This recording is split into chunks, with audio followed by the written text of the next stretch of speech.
Hi. ಮನುಷ್ಯನು ಅತ್ಯಂತ ಬುದ್ಧಿವಂತನು. ಅವನಿಗೆ ತಿಳಿದಿದೆ ಜಗತ್ತಿನಲ್ಲಿ ಎಲ್ಲದಕ್ಕಿಂತ ದೊಡ್ಡದು ಪ್ರೀತಿ ಎಂದು. ಪ್ರೀತಿಯಿಂದ ಯಾರ ಹೃದಯವನ್ನು ಗೆಲ್ಲಬಹುದು. ಪ್ರೀತಿಯಿಂದ ಅಸಾಧ್ಯವೆನಿಸಿದ್ದನ್ನು ಸಾಧಿಸಬಹುದು. ಪ್ರೀತಿಯಿಂದ ಕಾಡು ಮೃಗಗಳ ವಿಶ್ವಾಸ ಮತ್ತು ಸ್ನೇಹವನ್ನು ಸಂಪಾದಿಸಬಹುದು. ಹಾಗಿದ್ದರೂ ಯಾಕೆ ಮನುಷ್ಯ ತನ್ನ ಸುತ್ತಮುತ್ತಲಿನ ಜನರನ್ನು ದ್ವೇಷಿಸುತ್ತಾನೆ?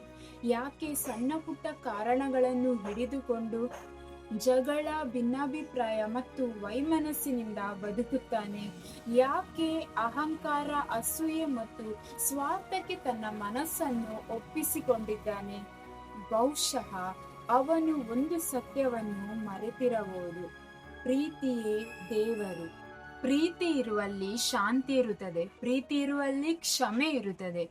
ಪ್ರೀತಿ ಇರುವಲ್ಲಿ ಏಕತೆ ಇರುತ್ತದೆ. ಪ್ರೀತಿ ಇರುವಲ್ಲಿ ದೇವರ ಸಾನ್ನಿಧ್ಯವೇ ಇರುತ್ತದೆ. ದ್ವೇಷವು ಹೃದಯಗಳನ್ನು ಒಡೆಯುತ್ತದೆ. ಪ್ರೀತಿಯು ಹೃದಯಗಳನ್ನು ಜೋಡಿಸುತ್ತದೆ. ಈ ಲೋಕಕ್ಕೆ ಮತ್ತಷ್ಟು ಬುದ್ಧಿವಂತರ ಅಗತ್ಯವಿಲ್ಲ. ಪ್ರೀತಿಯಿಂದ ಬದುಕುವ ಮನುಷ್ಯರ ಅಗತ್ಯವಿದೆ.